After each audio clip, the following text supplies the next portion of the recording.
stand strong with our men and women in blue. Believe me, we stand strong together. As you know, I am the big believer and admirer of the people in law enforcement, okay, from day one. You're saving American lives every day, and we have your backs. Believe me, we have your backs 100%. Not like the old days. Not like the old days. Indeed, not like the old days. That was President Trump repeatedly praising law enforcement, and unlike the Obama administration, President Trump has made it crystal clear he fully supports those who serve and protect us, and for good reason. A newly released body cam video shows a police officer in South Carolina being shot 3 times last January after confronting an armed suspect. We must warn you, the video you're about to see is extremely shocking. Stop! Take your hands out your pocket! Take your hands out your pocket! If you don't stop, so I'm gonna tase you. I'm not playing with you. Take your hands out your pocket. Take your hands out your pocket! Take your hands out your pocket! Shoot forward!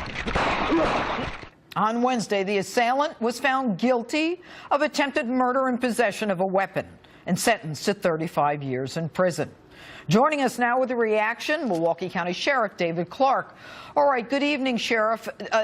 The truth is that had there not been a camera on the glasses of the police officer, this individual who shot him 3 times and almost killed him to the point where the police officer says, "Tell my family I love him," he thought he was going to die, it would never have been captured. Can you tell me why more of law enforcement doesn't have these body cameras or cameras on the glasses as opposed to the body? Yeah, some of those are financial considerations that each jurisdiction has to make in terms of priority. I think it's a high one, but that's the bean counters have to make that. But I get chills every time I hear President Trump support and praise the American police officer. Look, Officer Quincy Smith here, that was gut-wrenching video. Only by the grace of God did he survive that. But I want to talk a little bit about this inane idea coming out of this 21st century task force that Obama put together, and it was seconded by PERF and the Police Executive Research Forum and Chuck Wexler and the IACP is supporting it. And it called for stupid things like engaging in more dialogue with these suspects before you use deadly force, considering less than lethal options. Well, you saw how much time, once that gun came out. But the police officer said, "I'm going to tase you." The police officer said, he didn't threaten to shoot him. He said, "I'll tase you. Take your hand out of your pocket." Right, and you know, the thing fell apart very quickly for me. Told him to stop about 6 or 7 times, told him to take his hand. You got to see a suspect's hands. You have to see the hands. That's job one.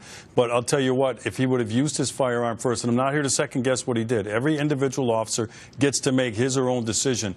But had he have shot this guy the second time he told him to take his hands out of his pocket, it would have been reasonable under the circumstances, even if he was not armed. And I get tired of hearing about this unarmed assailant that police officers use deadly force against, because unarmed does not mean not dangerous. And you know what's interesting about this is because of the camera on the eyeglasses, we find out that, number one, the police officer to tase him, and number two, that, you know what, a lot of cops have good instincts. When he says, "Take your hand out of your pocket, take your hand out of your pocket, take your hand out of your pocket," his instincts, and you know, I've been in this business a long time too, as have you, his instincts are there's something dangerous in that pocket.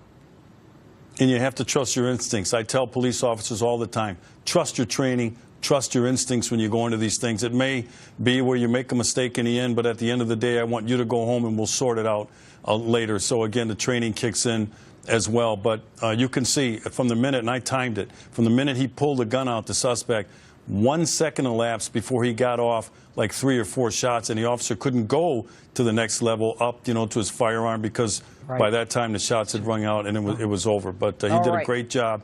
Thank you. Wonderful job. All right, running out of time. Come